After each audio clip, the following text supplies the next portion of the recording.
सिद्रा ने खाना खत्म कर दिया। एक बड़े से स्कूल में सिद्रा नाम की एक प्यारी सी बच्ची भी पढ़ती थी। उसके पास बहुत से खिलौने थे, गुड़ियां भी थी और उसके बैग में खाने पीने की चीजें भी रखी होती थी। वो ये सब चीजें बहुत जाया करती थी।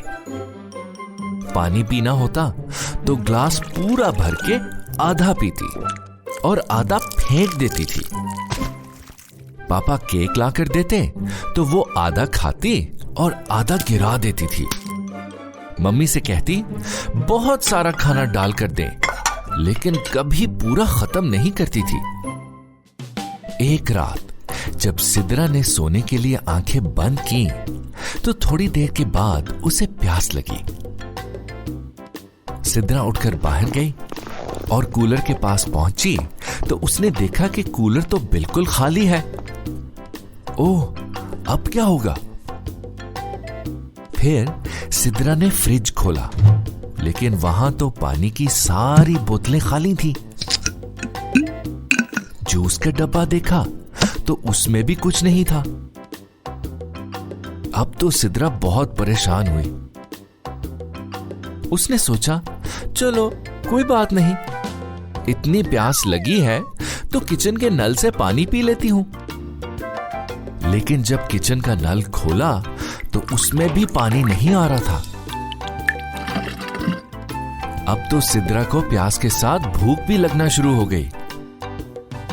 उसने सोचा, मम्मी ने शाम को जो मजे के चावल बनाए थे वो भी फ्रिज में नहीं है और पापा जो केक लेकर आए थे वो भी खत्म हो गया।